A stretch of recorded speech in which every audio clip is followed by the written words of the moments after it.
Cette capsule de formation porte sur l'utilisation du MedKids Babyboard modèle 676. Son objectif est de permettre aux paramédics de maîtriser cet outil d'évacuation et de transport, tant en contexte traumatique que médical.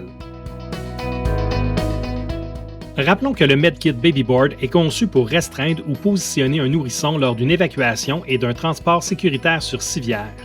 Il s'adresse aux bébés pesant entre 2 et 15 livres, soit environ 1 à 7 kg. Jusqu'à présent, son utilisation a surtout été présentée en contexte traumatique, notamment pour la restriction des mouvements spinaux.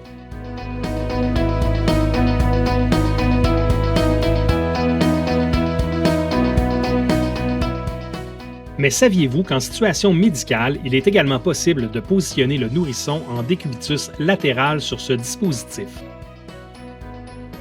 C'est précisément ce que nous allons explorer dans cette vidéo.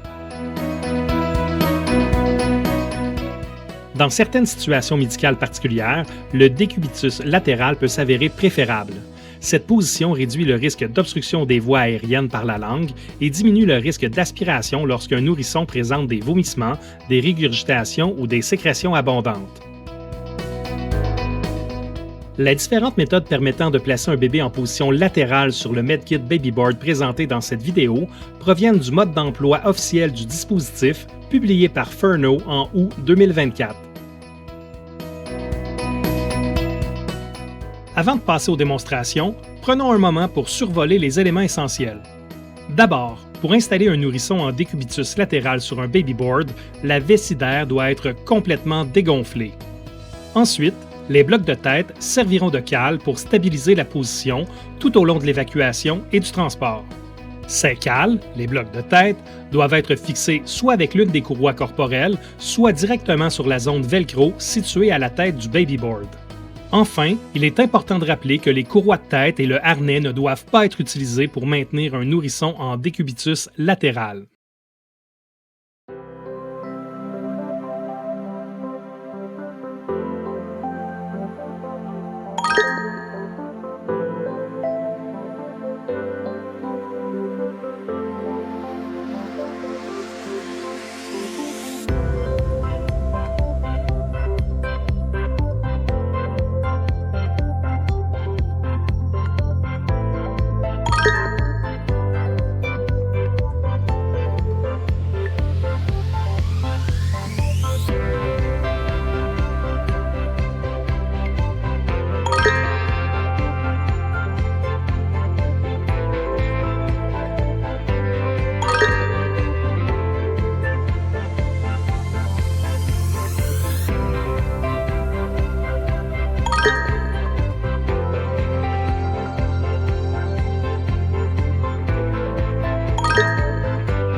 En terminant, pour les bébés de petite taille, il est également possible d'utiliser une ou deux cales derrière la tête, la colonne vertébrale et ou les fesses, ou encore d'opter pour des blocs de tête de dimension adaptées. L'utilisation d'une configuration croisée pour les courroies corporelles est à privilégier afin d'assurer la sécurité du nourrisson. Voilà, c'est ce qui met fin à cette capsule. Pour ne rien manquer, abonnez-vous à notre chaîne YouTube SPU Montérégie et activez les notifications. Paramédic de la Montérégie, si vous avez des questions cliniques, écrivez-nous à l'adresse qui s'affiche à l'écran. Un maître formateur vous répondra rapidement.